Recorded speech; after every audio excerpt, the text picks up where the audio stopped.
창세기 22장. 이런 일이 있은 후 하나님께서는 아브라함을 시험하시려고 그를 불러 말씀하셨다. 아브라함아. 아브라함이 대답했다. 예, 제가 여기 있습니다. 네가 끔찍이 아끼는 외아들 이삭을 데리고 모리아 땅으로 가라. 내가 지시한 그 산으로 가서 그 아이를 번제물로 바쳐라. 다음 날 아침 일찍 아브라함은 나귀에 안장을 얹었다.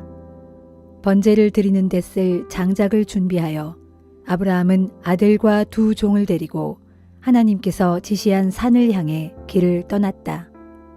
길을 떠난 지 사흘 만에 하나님께서 가라고 말씀하신 그 산이 멀리 아브라함의 눈에 들어왔다. 아브라함이 종들에게 말했다. 너희는 여기서 나귀와 함께 잠시 기다려라. 나와 이삭은 함께 저기로 가서 하나님께 경배를 드리고 돌아오마. 아브라함은 번제에 쓸 장작을 이삭에게 짊어지게 하고 자신은 불과 칼을 챙겼다. 그런 후에 아브라함과 이삭은 함께 산으로 올라갔다. 산으로 올라가던 중에 이삭이 아브라함에게 물었다. 아버지는 왜 불과 장작만 가지고 가세요? 번제물로 바칠 양은 어디에 있어요? 아브라함이 이삭에게 대답했다. 얘야, 걱정 말아라. 하나님께서 양을 마련해 주실 것이다. 두 사람은 계속 산으로 올라갔다. 두 사람은 하나님께서 가라고 지시하신 곳까지 다다랐다. 아브라함은 그곳에 제단을 쌓아 올리고 제단 위에 장작을 포개어 놓았다. 그러고는 아들 이삭을 꽁꽁 묶어 그 장작더미 위에 올려 놓았다. 마침내 아브라함이 칼을 들어 아들을 제물로 잡으려고 할 순간이었다. 바로 그때 주의 천사가 하늘에서 아브라함을 불렀다. 아브라함아, 아브라함아. 아브라함이 대답했다. 예, 제가 여기 있습니다. 주의 천사가 말했다. 그 아이에게서 손을 떼라. 그 아이에게 어떤 짓도 하지 말라. 네가 그토록 아끼는 외아들까지도 주저하지 않고 내게 바치는 걸 보니 네가 얼마나 나를 경외하는지 이제 알겠다. 아브라함이 눈을 들어 주위를 둘러보니 수량 한 마리가 가시덤불에 뿔이 걸려 꼼짝달싹 못하고 있었다. 아브라함은 그리로 가 수량을 끌고 와서 이삭 대신에 그 수량을 번제물로 바쳤다. 아브라함은 그곳 이름을 여호와 이레라고 불렀다. 이런 까닭에 사람들은 오늘날까지도 주의 산에서 미리 준비될 것이다 라고 말한다. 주의 천사가 하늘에서 두 번째로 아브라함을 불러 말씀하셨다. 내가 나를 두고 분명히 맹세하노라. 네가 그토록 애지중지하는 외아들까지도 아끼지 않고 내게 바쳤으니 내가 네게 복을 내리겠다.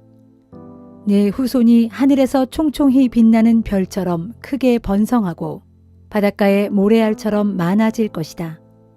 또 네 후손이 원수들을 쳐부수고 그들의 성을 차지하게 될 것이다.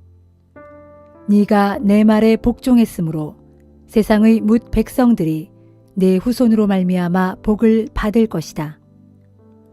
아브라함은 자기 종들이 있는 곳으로 돌아와 그들과 함께 그곳을 떠나 브엘세바로 돌아갔다.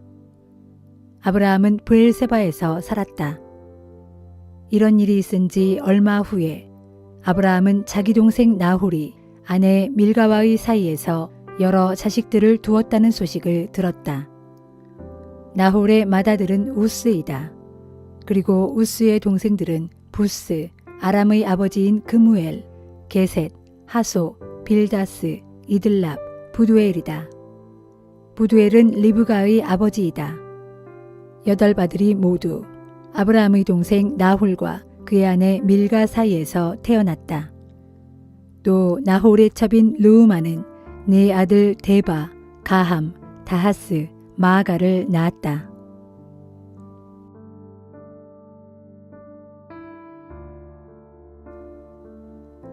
마태복음 21장. 예수와 제자들이 예루살렘에서 멀지 않은 올리브산 부근의 벳바게라는 동네에 이르렀을 때였다. 예수께서 제자 2사람을 보내시며 말씀하셨다. 저 동네로 들어가면 나귀 한 마리가 그 새끼와 같이 매어 있을 것이다. 그 나귀를 풀어서 내게로 끌고 오너라. 혹시 누가 왜 끌고 가는지 묻거든 그에게 대답하기를 주께서 쓰시겠답니다 하여라. 그러면 아무 말 않고 나귀들을 곧 내어줄 것이다. 이 일은 옛 선지자의 예언이 이루어지기 위한 것이었다. 곧 시온의 딸들에게 일러라. 보라, 너희의 왕이 너희에게 오신다. 그분은 온유하고 겸손하셔서 나귀를 타셨는데 어린 나귀, 곧 멍에 매는 어린 나귀를 타고 오신다. 예수께서 일러주신 대로 2 제자가 그 동네로 들어가서 어미 나귀와 새끼 나귀를 끌고 와서 그 위에 자기들의 겉옷을 얹어 놓았다. 예수께서 올라타시자 무리 가운데 많은 사람들이 겉옷을 벗어 길 위에 폈고 어떤 사람들은 나뭇가지를 꺾어다가 길바닥에 깔기도 했다. 군중들은 예수를 앞뒤에서 애워싸고 행진하면서 크게 환성을 올렸다. 호산나, 다윗의 자손이여, 주님의 이름으로 오시는 분이여, 지극히 높은 곳에서 호산나. 예수께서 예루살렘 성읍 안으로 들어가시자 온 도시가 들끓었고 사람들마다 이분이 누구요? 하고 물었다. 그러자 사람들은 그분은 예수님이요. 갈릴리 나사렛 출신의 예언자랍니다. 하고 대답했다. 예수께서는 예루살렘 성전 뜰 안으로 들어가셔서 그곳에 있던 장사꾼들을 다 쫓아내셨다. 성전에서 돈을 바꾸어 주는 자들의 탁자와 비둘기를 파는 사람들의 의자를 둘러 엎으셨다. 그리고 큰 소리로 그들을 꾸짖으셨다. 성경에 보면 내 집은 기도하는 집이라 불릴 것이다 라고 기록되어 있다. 그런데 당신들은 이 집을 강도의 소굴로 만들어버렸다. 한편 성전 뜰 안에는 맹인들과 절름발이들도 있었는데 그들이 예수께 나아오자 예수께서는 그들을 모두 고쳐주셨다. 이를 지켜보던 대제사장들과 율법 교사들은 어린아이들까지 성전 안에서 호산나 다윗의 자손이여 하고 외치는 광경을 보고 화가 치밀어 올랐다. 그래서 예수께 따지듯 물었다. 당신은 이 아이들이 뭐라고 하는지 듣고 있는 것이요? 예수께서 말씀하셨다. 다 듣고 있소. 당신들은 어린이들과 젖먹이들의 입까지도 주님을 찬송할 것이다 라고 기록한 성경 말씀을 읽어보지 못하였소? 그런 후 예수께서는 그들을 떠나 예루살렘 성 밖에 있는 베다니 마을로 가셨다. 그리고 거기서 밤을 보내셨다. 이튿날 이른 아침 예루살렘으로 되돌아오시던 중 예수께서 매우 시장하셨다. 그때 마침 길가에 무화과 나무 한 그루가 서 있는 것을 보시고 예수께서는 그리로 가까이 가셨다. 그러나 잎사귀만 무성할 뿐 아무런 열매도 보이지 않자 예수께서 그 나무를 향해 말씀하셨다. 이제부터 네가 다시는 열매를 맺지 못할 것이다. 그러자 무화과 나무가 곧 말라버렸다. 그 광경을 보고 제자들이 놀라서 물었다. 어떻게 해서 무화과 나무가 이처럼 금방 말라버렸습니까? 예수께서 말씀하셨다. 내가 진정으로 너희에게 말한다.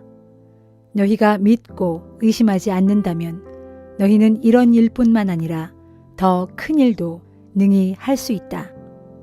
너희가 이 산더러 땅에서 들려서 바다로 옮겨가라 하고 명령해도 그대로 될 것이다. 너희가 기도할 때 믿고 구하면 구하는 것이 무엇이든 다 얻을 수 있다. 예수께서 예루살렘 성전에 들어가서 가르치고 계실 때였다. 대제사장들과 유대 지도자들이 예수께 와서 무슨 권한으로 이런 일을 하며 또 누가 이런 권한을 주었는지 말하라고 추궁하였다. 예수께서 그들에게 말씀하셨다. 먼저 내 질문에 대답하면 내가 무슨 권한으로 이 일을 하는지 알려주겠소.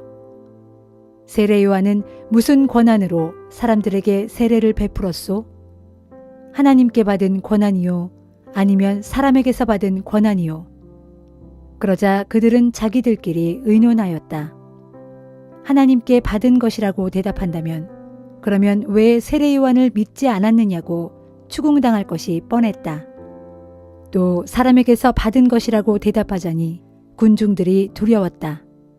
군중들은 모두 세례 요한을 예언자로 받아들이고 있었기 때문이었다. 결국 그들은 이렇게 대답하였다. 우리는 모르겠소. 그러자 예수께서 말씀하셨다. 그렇다면 나도 당신들의 질문에 대답하지 않겠소. 당신들은 이것을 어떻게 생각하시오? 두 아들을 둔 사람이 있었소. 아버지가 큰아들에게 말했소. 얘야, 오늘은 포도원에 가서 일하여라. 큰아들은 예, 가겠습니다. 하고 대답하고는 정작 포도원에 일하러 가지 않았소. 아버지는 작은 아들에게도 똑같이 말했소. 작은 아들은 싫어요, 아버지. 하고 대답했지만 뒤에 뉘우치고는 포도원에 가서 일했소. 이 말씀을 마치시고 예수께서 물으셨다. 두 아들 중 아버지에게 순종한 아들은 어느 쪽이요? 그들이 대답했다. 물론 작은 아들입니다. 그러자 예수께서 그들에게 말씀하셨다. 내가 진정으로 당신들에게 말하겠소. 세리들과 창녀들이 당신들보다 먼저 하나님 나라에 들어갈 것이요. 세례 요한이 당신들에게 옳은 길을 보여주었을 때 세리들과 창녀들은 그의 말을 들었지만 당신들은 듣지 않았소. 당신들은 옳은 길을 보고서도 끝내 뉘우치지 않고 그를 믿지 않았소. 이제 이 비유를 들어보시오.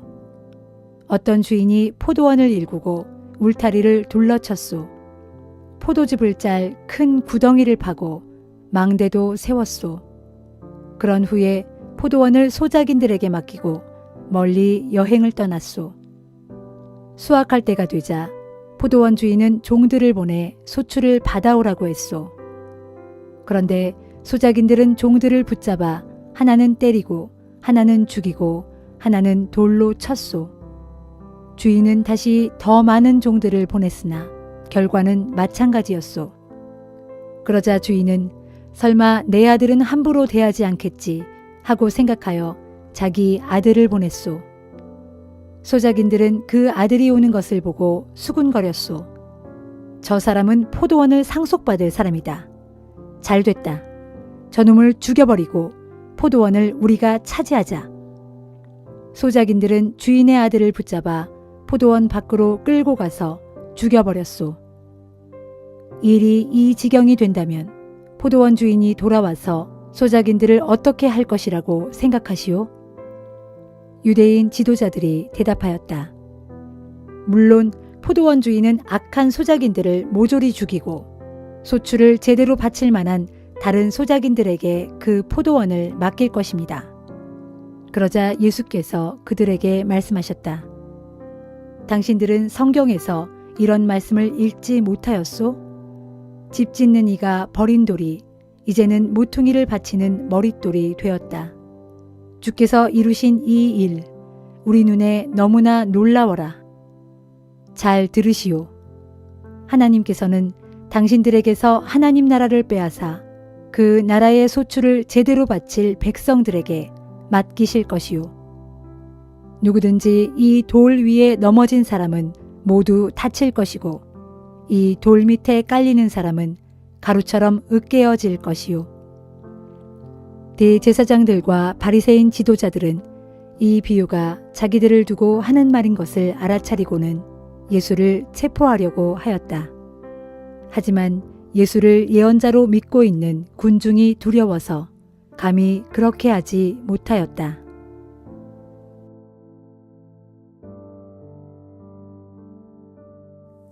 느헤미야 11장. 이스라엘 백성의 지도자들은 모두 예루살렘에 정착해 살았다. 그리고 나머지 일반 백성들 중에서는 제비를 뽑아서 10분의 1은 거룩한 성 예루살렘에 살게 하였고, 나머지 10분의 9는 각자 자기 고향에 남아서 그대로 살게 하였다. 그들 가운데 예루살렘에 살겠다고 자원하는 사람들에게는 모든 백성들이 칭찬하며 복을 빌어 주었다. 거룩한 성 예루살렘에 정착하여 살게 된 각 지방 지도자들의 명단은 다음과 같다. 다른 이스라엘 사람들과 제사장들과 레위 사람들과 느디님 사람들, 곧 성전 막일꾼들과 솔로몬 왕을 섬기던 종들의 자손은 모두가 각자 물려받은 유다의 여러 성읍에서 살았다.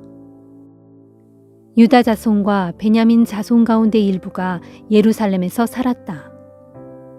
유다 자손으로는 아다야가 있다. 그의 조상을 살펴보면 아다야의 아버지는 우시아요, 그 위로는 스가랴요, 그 위로는 아마랴요, 그 위로는 스바랴요, 그 위로는 마할랄렐이요, 그리고 그 위로는 베레스이다. 그 다음으로는 마아세야가 있다. 그의 조상을 살펴보면 마아세야의 아버지는 바룩이요, 그 위로는 골호세요, 그 위로는 하사야요, 그 위로는 아다야요, 그 위로는 요야립이요, 그 위로는 스가랴요, 그 위로는 실로이다.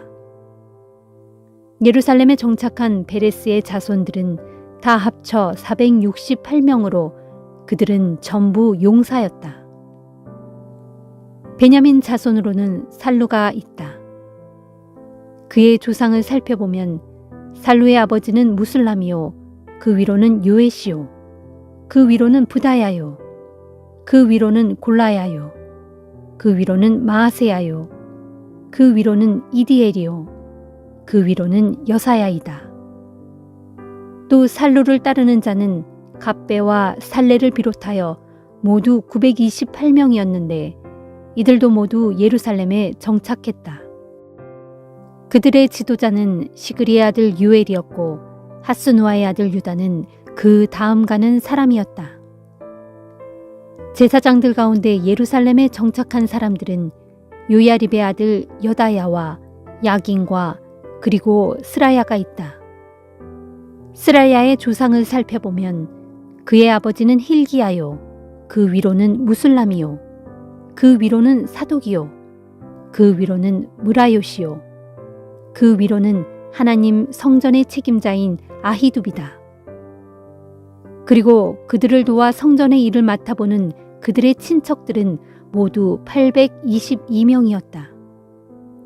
또 제사장들 가운데 아다야가 예루살렘에 정착했는데 그의 조상을 살펴보면 아다야의 아버지는 여로함이요, 그 위로는 블라야요, 그 위로는 암시요, 그 위로는 스가랴요, 그 위로는 바수후리요, 그 위로는 말기야이다. 아다야의 친척들 가운데 각 가문의 우두머리는 모두 242명이었다. 또 제사장들 가운데 아마세가 예루살렘에 정착했는데 그의 조상을 살펴보면 아마세의 아버지는 아사렐이요, 그 위로는 아흐세요, 그 위로는 무실레못이요, 그 위로는 임멜이다. 아마세의 친척들 중에는 128명의 용사들이 있었다. 그들의 지도자는 하그돌림의 아들 삽디엘이었다. 레위 사람들 가운데 예루살렘에 정착한 사람으로는 스마야가 있다. 스마야의 조상을 살펴보면 그의 아버지는 핫수비요, 그 위로는 아스리감이요, 그 위로는 하사베아요, 그 위로는 분니이다. 또 삽부대와 요사밧도 예루살렘에 정착했는데 이 두 사람은 레위 집안의 족장으로서 하나님 성전의 바깥일을 맡아서 책임졌다. 또 마따냐도 있는데 그의 조상을 살펴보면 그의 아버지는 미가요, 그 위로는 삽디요, 그 위로는 아삽이다. 그는 하나님의 성전에서 감사 찬송과 기도를 인도하는 지휘자로 봉사했는데 그의 형제들 가운데 박부기하는 부지휘자였다. 또 압다니가 있는데 그의 조상을 살펴보면 그의 아버지 삼무아요, 그 위로는 갈라리요, 그 위로는 여두둔이다. 이와 같이 거룩한 성 예루살렘에 정착한 레위 사람들은 다 합쳐 284명이었다. 성전 문지기들 가운데 예루살렘에 정착한 사람으로는 악굽과 달몬과 그들의 친척들이 있는데 다 합쳐 이들은 172명이었다. 그 나머지 이스라엘 백성들과 제사장들과 레위 사람들은 제각기 자신들이 물려받은 땅이 있는 유다 지방의 여러 마을들에 흩어져 살았다. 느디님 사람들, 곧 성전 막일꾼들은 예루살렘의 오벨 언덕에서 살았고 시하와 기스바가 그들을 감독했다. 예루살렘에 정착한 모든 레위 사람들의 우두머리는 우시인데 그의 조상을 살펴보면 그의 아버지는 바니요, 그 위로는 하사바요, 그 위로는 마따냐요, 그 위로는 미가이다. 우시는 하나님의 성전에서 예배를 드릴 때 찬양을 맡은 아삽의 자손 가운데 한 사람이었다. 하나님의 성전에서 찬양하는 성가대원들은 왕의 명령에 따라 날마다 해야 할 활동이 정해져 있었다. 또 무세사벨의 아들 부다히야는 페르시아 왕궁에서 유다 나라와 관련된 모든 일들을 맡아서 처리했다. 그는 유다 지파인 세라의 자손이었다. 예루살렘 도성 이외에도 많은 사람들이 여러 성읍들에 흩어져 살았는데 각 성읍마다 여러 마을들과 거기 딸린 밭들이 있었다. 그중 유다 지파의 주민들이 거주한 유다 지방의 성읍들은 이러하다. 곧 기럇 아바와 그 주변 마을들, 디본과 그 주변 마을들, 여갑스엘과 그 주변 마을들, 예수와 몰라다, 벳벨렛, 하살수알, 브엘세바와 그 주변 마을들, 시글락, 무고나와 그 주변 마을들, 에느림몬, 소라, 야르뭇, 사노아와 아둘람과 그 주변 마을들, 라기스와 그 주변 농경지, 아세가와 그 주변 마을들이다. 이렇게 유다 지파의 주민들이 정착한 지역은 남쪽의 브엘세바에서부터 북쪽의 흰놈 골짜기까지 이르렀다. 그리고 베냐민 지파의 주민들이 거주한 지역은 이러하다. 곧 게바, 믹마스, 아야, 베델과 그 주변 마을들, 아나돗, 높, 아나냐, 하솔, 라마, 깁다임, 하딧, 스보임, 느발랏, 로드, 오노, 그리고 장인들의 골짜기이다. 한편 유다 지파의 땅에 머물던 레위 사람들 가운데 일부는 베냐민 지파의 땅으로 가서 정착했다.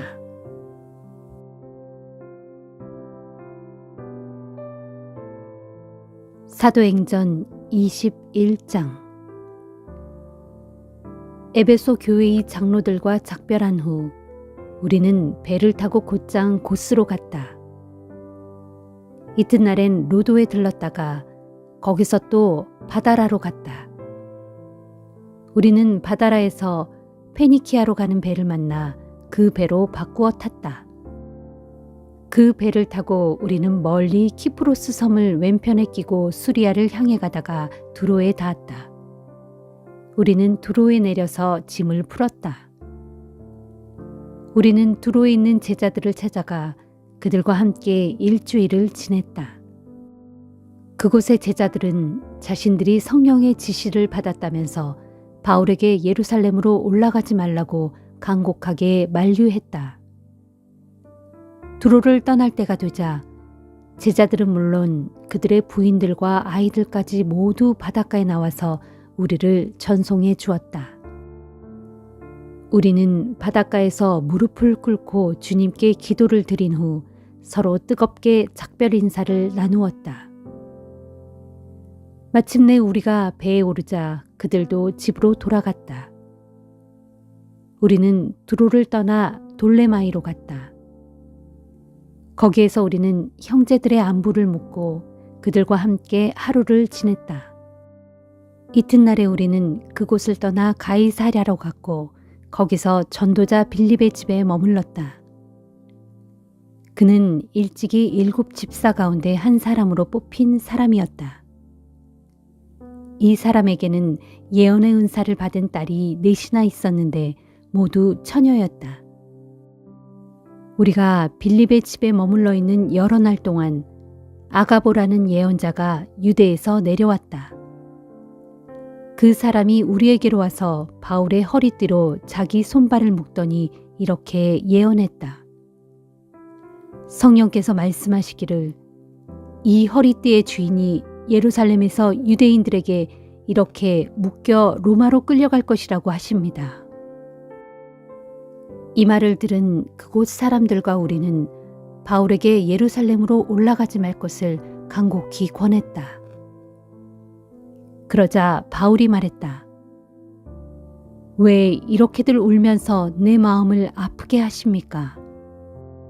나는 주 예수를 위해서라면 예루살렘에서 결박을 당하는 일뿐만 아니라 죽을 각오까지도 이미 되어 있습니다. 아무리 권해도 아무 소용이 없다는 걸 알고서 우리는 단념하며 바울에게 말했다. 부디 주님의 뜻이 이루어지기를 바랍니다. 이런 일이 있은 후 우리는 짐을 꾸려서 예루살렘으로 올라갔다. 우리와 동행한 가이사랴 성읍의 제자들 몇 사람이 우리가 묵기로 되어 있는 나손의 집으로 우리를 안내해 주었다. 나손은 키프로스 섬 출신으로 일찍부터 제자가 된 사람이었다. 우리가 예루살렘에 도착하자 그곳 형제들이 우리를 따뜻하게 맞아주었다. 다음 날 바울은 우리를 데리고 주의 동생 야고보를 만나러 갔다. 그 자리에는 예루살렘 교회의 장로들이 모두 모여 있었다. 서로 문안 인사가 끝나자 바울은 자신의 전도 여행을 통하여 하나님께서 이방 사람들에게 이루신 크고 놀라운 많은 일들을 자세히 보고했다. 이 말을 듣고서 그들은 하나님을 찬양하며 바울에게 말했다. 사랑하는 형제여, 당신도 아시다시피 수만 명의 유대인들이 믿게 되었는데 그들 모두가 율법을 지키는 데에 열성적인 사람들입니다. 그런데 그들이 당신을 두고 하는 말을 우리가 듣기로는 당신은 이방 사람들 가운데 섞여 살고 있는 유대인들에게 아이들에게 할례를 주지 말 것이며 우리 유대 사람의 관습도 따를 필요가 없다고 가르친다 합니다. 그러니 우리가 어떻게 하면 좋겠습니까? 그들 유대인 형제들은 당신이 여기 왔다는 것도 틀림없이 알게 될 것입니다. 그러므로 당신은 우리가 말하는 대로 따르도록 하십시오. 우리 가운데 하나님께 서원한 4사람이 있습니다. 그들을 데리고 성전에 함께 올라가서 그들로 하여금 정결의식을 행하여 머리를 깎게 한 뒤 그 비용을 치러 주십시오. 그렇게 하면 당신에 관한 소문이 사실이 아님을 모두가 분명히 알게 될 것입니다. 또한 당신이 율법을 지키면서 살아가고 있다는 것을 아무도 의심하지 않을 것입니다. 이방인으로서 믿게 된 사람들에 대해서 우리는 우상에게 바쳐진 음식과 피와 목매어 죽인 짐승의 고기를 먹지 말아야 하며 또 음행을 삼가야 한다는 것을 이미 편지로 써보냈습니다. 그래서 바울은 다음날 4사람을 데리고 가서 함께 정결 의식을 치른 뒤 성전으로 올라갔다. 그리고 정결 의식이 끝나는 날짜와 그들 각자가 예물을 바치게 될 날짜를 성전 측에 알렸다. 정해진 일회가 거의 다 끝나갈 무렵 아시아에서 온 몇몇 유대인들이 성전에서 바울을 보고는 군중을 선동해서 그를 붙잡은 뒤 소리쳤다. 이스라엘 동포 여러분, 이 사람은 사방을 돌아다니면서 우리 민족과 우리 율법, 그리고 거룩한 성전을 거역하는 가르침을 퍼뜨리고 다닙니다. 더구나 이 사람은 헬라인들을 성전에 데리고 와서 거룩한 이곳을 더럽히기까지 했습니다. 그들은 바울이 예전에 에베소 사람인 드로비모와 같이 있는 것을 보았기 때문에 이번에도 바울이 을에 그를 성전으로 데리고 온 줄로 알았던 것이다. 그리하여 온 도시가 시끄러워졌다. 사람들이 사방에서 몰려들어 바울을 붙잡아 성전에서 끌고 나갔다. 그러자 성전문이 곧 닫혔다. 그들이 바울을 죽이려고 소동을 벌이는 동안 예루살렘에 폭동이 일어났다는 소식을 로마 군대의 천부장이 듣게 되었다. 천부장은 즉시 소아의 백부장과 군인들을 인솔하여 군중들에게로 달려왔다. 로마 군인들이 오는 것을 보자 폭도들은 바울을 때리는 것을 멈추었다. 천부장은 바울을 체포하도록 명령한 뒤 부하들에게 2개의 쇠사슬로 그를 결박하게 했다. 그런 다음 천부장은 군중을 향해 바울이 어떤 사람이며 무슨 잘못을 저질렀냐고 물었다. 그러나 군중이 제각기 이러쿵 저러쿵 다른 소리로 떠들어댔기 때문에 천부장은 사실을 제대로 파악할 수 없었다. 그래서 천부장은 일단 바울을 병영으로 연행하라고 부하들에게 명령했다. 바울이 층계에 이르렀을 때는 군중이 더욱 난폭해져서 군인들은 바울을 메고 올라가야 했다.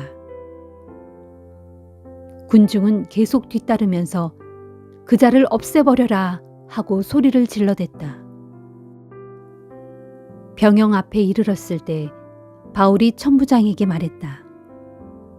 제가 한 말씀 드려도 되겠습니까? 천부장은 놀라면서 당신은 헬라말을 할 줄 아오? 하고는 말을 이었다.